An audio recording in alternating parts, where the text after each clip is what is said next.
Good afternoon mga ka-study buddy. Sa video ito, gagawa tayo ng simple floor plan. So una, type units. So set up muna natin yung ating drawing units. So for the angle type, decimal degrees, precision 0 without decimal places. And for the units, so it's up to you kung ano yung gagamitin mong units. So kung millimeters, centimeters, meters. So for this time, ang gagamitin ko ay millimeters. Then click OK. Then gawa tayo ng rectangle with a dimension of 6,010 ang length and with a width of 8,320. Okay? So ito na yung na-create na rectangle. Then next is offset tayo ng 150 for the wall thickness. Okay? So paloob. Okay? Then explode natin yung ating object. Okay? So para ma-check natin na na-explode na ito, so nakiklik na natin yung mga bawat side. Okay? Hindi na siya single entity. Next is mag-offset tayo. Okay? Simula muna tayo dito sa partition. Okay? So offset tayo ng 3,000. Okay? Wala rito sa taas, pababa. Then dito rin sa baba, pataas. Then dito rin. Okay? So yung isang way para hindi na kayo mag-type ng offset at same value is click the space bar. Ayan. Okay? Then next is for the wall thickness naman ng ating mga partition. So offset 150 for the wall thickness. Okay? Ito pataas, ito pababa. So after this, so i-trim natin to. Okay, para medyo malinis. Okay.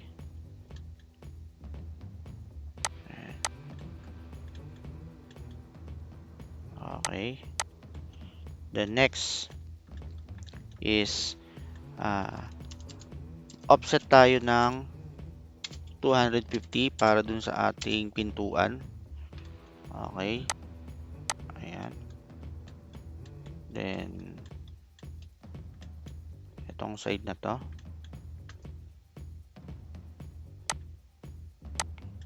Okay, then ito.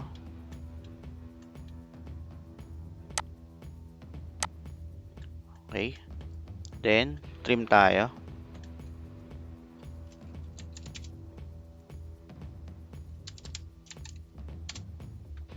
Okay. So trim natin to.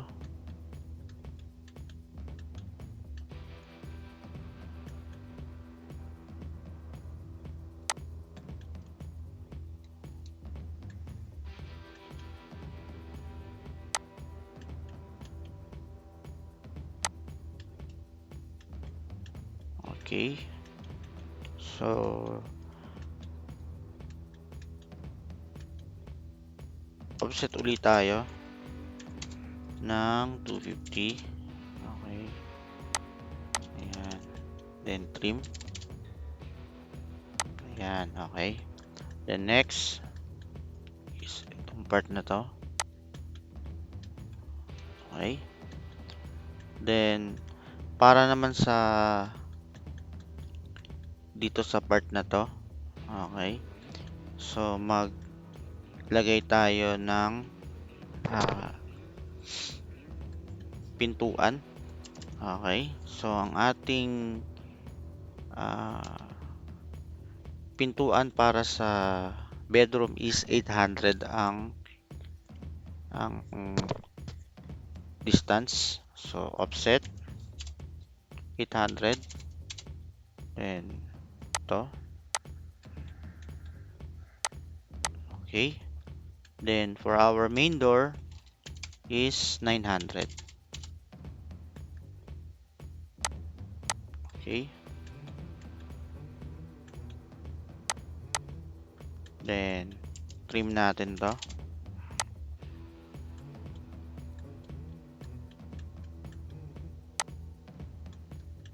Then ito. Okay, then next is line. Okay, then offset of 150 for the wall. Okay, then offset 250, then trim.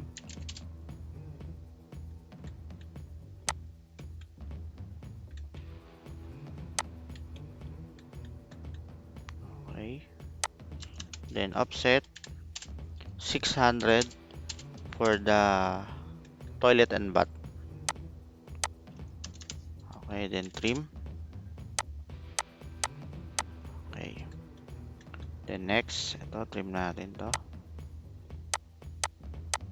Ayan, para malinis.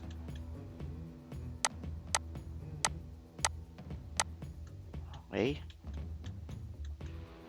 then next is ito, linisin natin to. Okay, then after this, maglalagay tayo ng bintana. Okay, so offset, so from this side is 750. Okay, then trim natin to.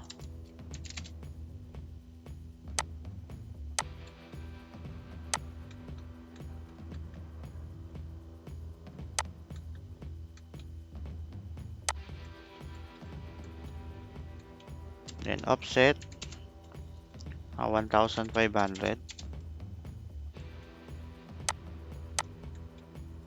Then line. So make sure nyo na naka-check sa object snap yung midpoint. Okay. Then okay. Then sa baba, ganun din, same process. Offset 750. Then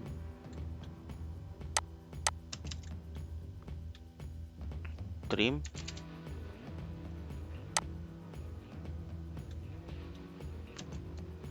Okay, ulit.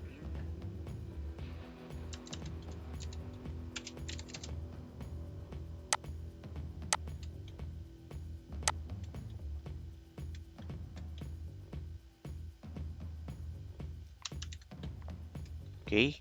Then offset 1,500. Then line. Get the midpoint. Connect sa kabilang side. Okay. Next is from this side.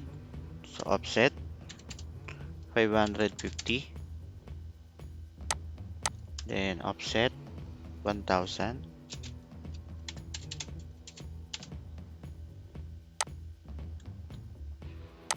Then line. Okay. Next,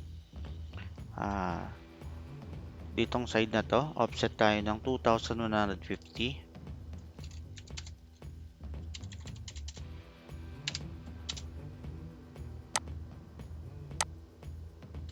Then trim.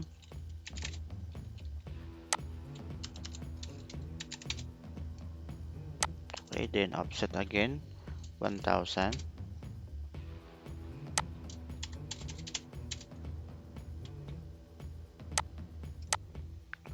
then offset 2,520,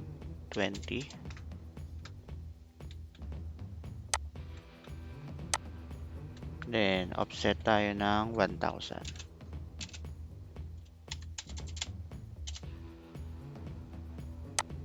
Then connect the midpoint for the window sa side na to. Okay. Okay, then next is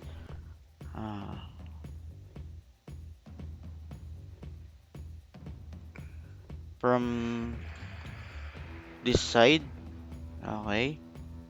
So offset tayo ng 650 para may bintana tayo sa CR. Okay.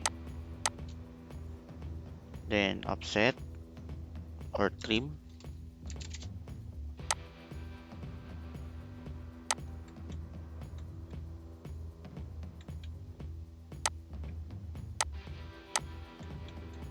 Offset 500. Then line. Okay. Next is maglalagay tayo ng mga pintuan. Okay. So dito, so line 800. Okay, then arc, center, start, end. Okay. Okay. Then mirror. And i-move na lang natin ito.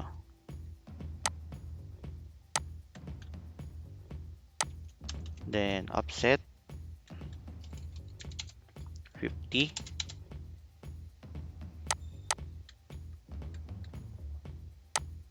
Then line, connect natin.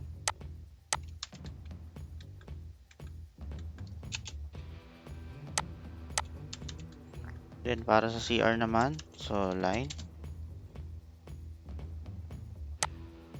600. Skip, then arc, start, center, end. Okay, then offset 50. Then line. Then next, para dito, so line 900. Then arc. Okay. Then mirror.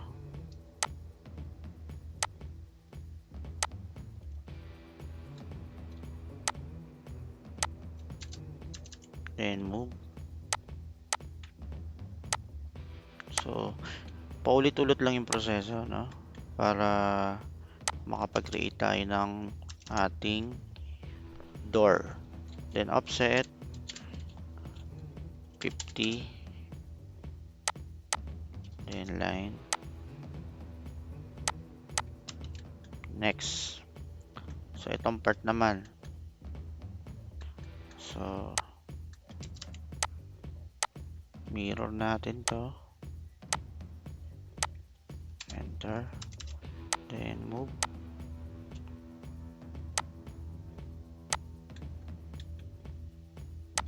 Then offset. So 50. Then line.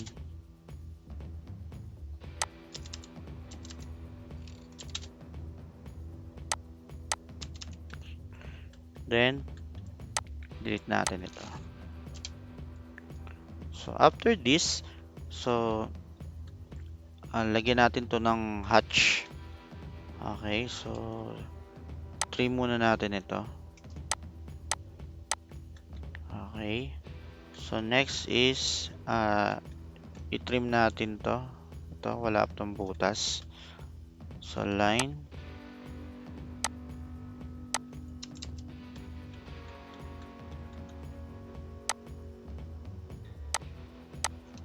Then trim. Okay.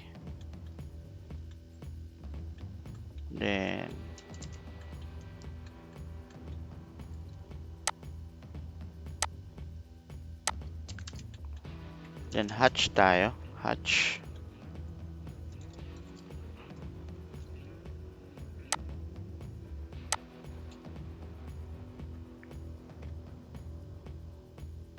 So, solid. Color black. Then, okay.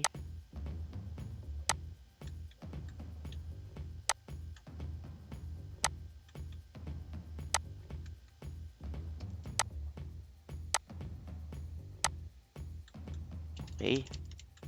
The next is lagyan natin ng furniture. Okay. So, command is DC or add center. Then, so kung hindi agad ito lumalabas sa inyong screen, so click nyo muna tong home. Okay. Then, click and as. Okay. Then, design center. Then, dito na kayo makakapili. Okay, yung mga naka-default. Okay. So, meron tayo ritong mga iba't ibang pwedeng magamit. So, meron tayo sa kitchen. Okay. So, click mo yung kitchen, then blocks. Then, i-click mo to and i-drag. Okay, click, then drag for the range oven. For the refrigerator. So, kailangan natin yan. Then, sink. Okay, it's up to you kung anong pipiliin mo na mga furniture. Okay, so this time ito lang yung aking mga pinili para sa kitchen. Then, sa house design. So, for the house design, so toilet top. Okay. Then, for the home space planner, click mo yung blocks, then bed queen, kailangan ko yan. Okay, then sofa. Then, dining set. Ano pa ba kailangan natin? Entertainment center. Okay. So, that's all. Then, i-position na natin to. Okay. Then, ito,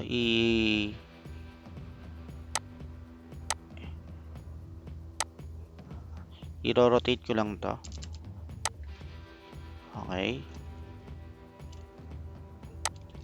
Then,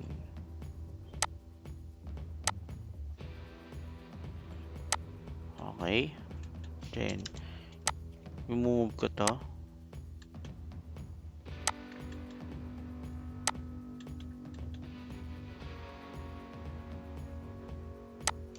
Okay. For the sink. Okay. So, again, rotate. Okay. Then, move.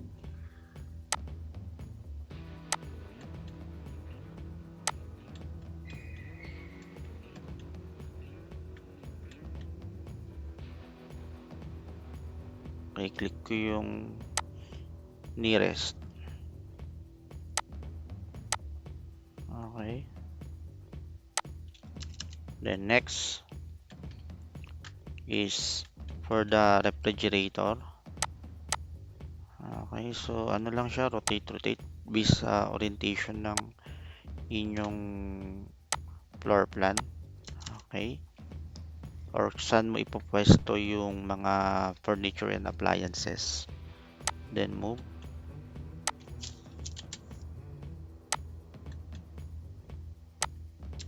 Okay. for the bed, then rotate. Okay.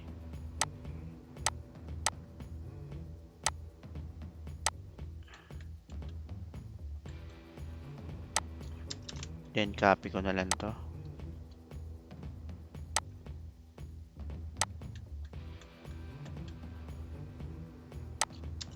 Then for the dining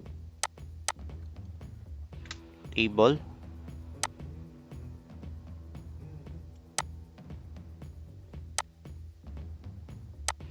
and move.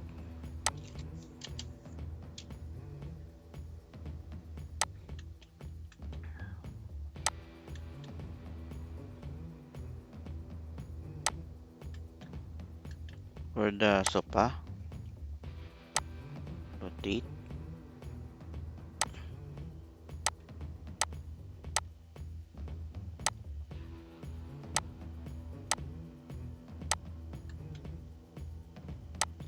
And for the entertainment,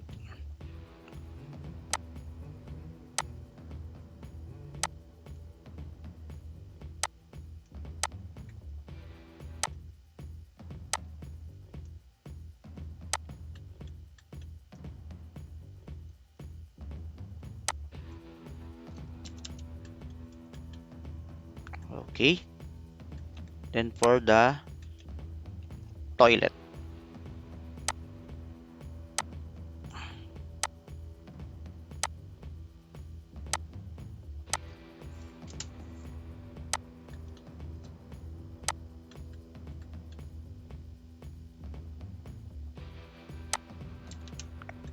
okay.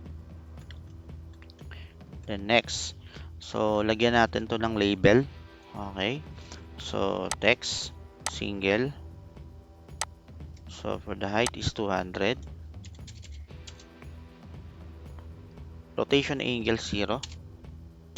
Then, so bedroom 1. Okay. Then, copy ko na lang to.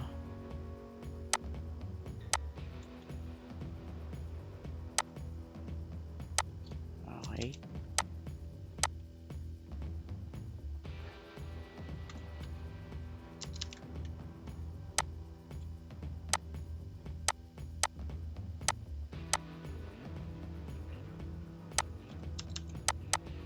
This is kitchen.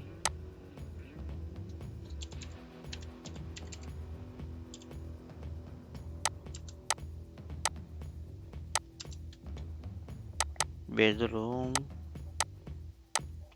2.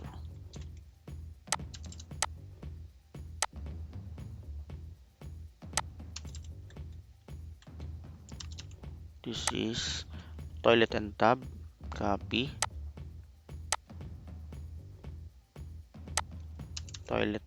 This is toilet and bath.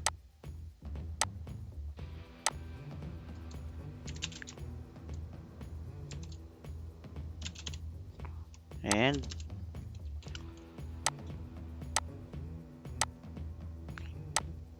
dining area.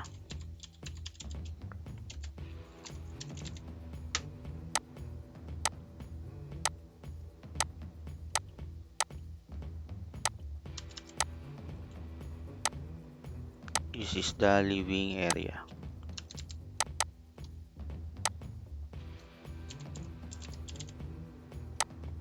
And lagay tayo rito ng hatch for the tiles.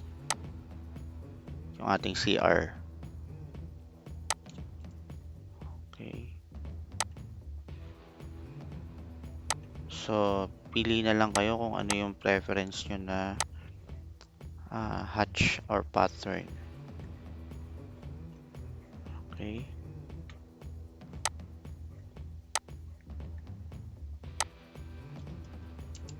Okay.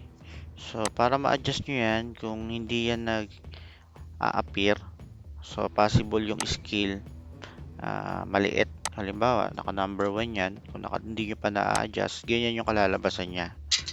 Okay. So, para ma-adjust siya, adjust nyo na lang yung scale. Okay. Gawin yung para maging visible. So, sa akin, ang sinet ko for 50. So, pwede nyo naman taasan yan. Depende sa ano nyo, kung ano yung preference niyo. Okay. Then, next is, lagyan natin ito ng dimension. So, sa dimension, nag-set na ako rito sa dimension style. Okay. So, gumawa na ako ng na-modify ko na to. Okay. Yung mga text height, okay, lines, symbol and arrow, ayan, in-adjust ko na yan. Okay. So, lagyan na natin ito ng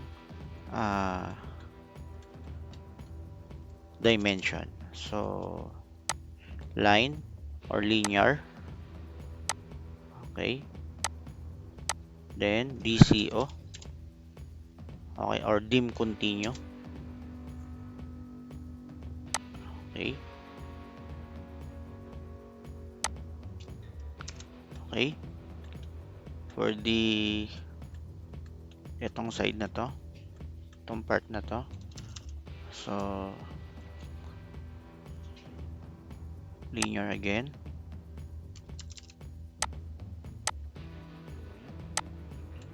Okay.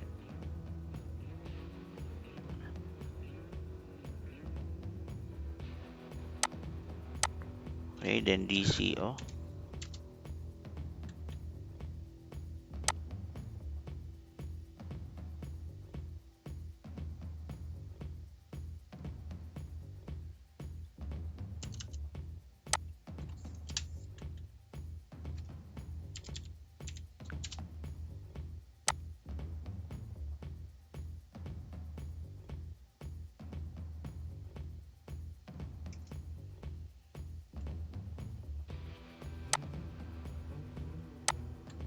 Okay.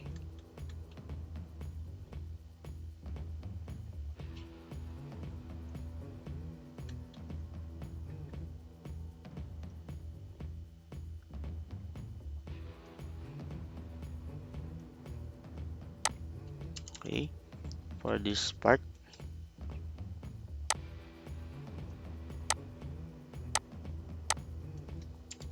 DCO.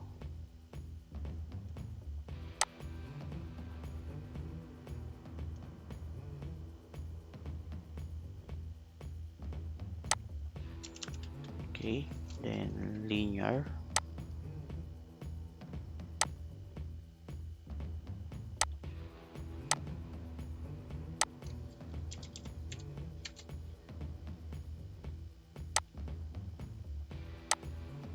Okay. Then next, itong part. So, linear again.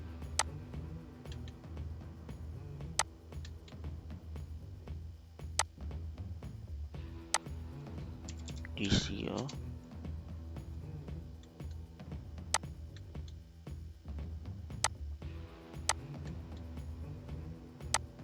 Okay. So, hindi pala natin to lalagyan ng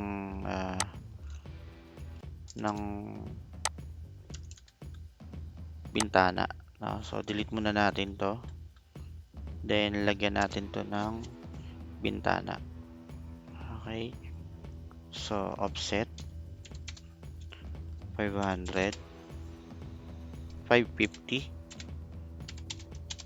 Okay. Then, offset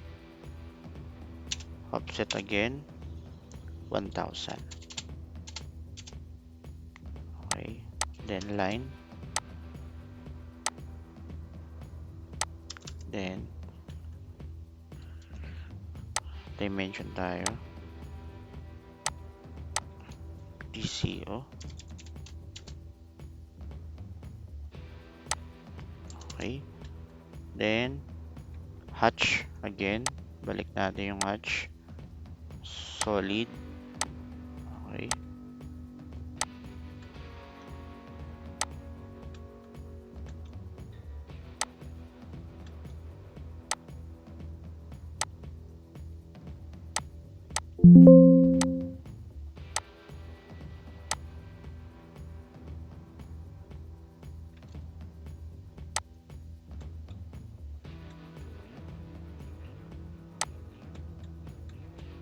Okay, so that's it for our simple floor plan. So I hope nakatulong sa inyo ang video ito. Thank you.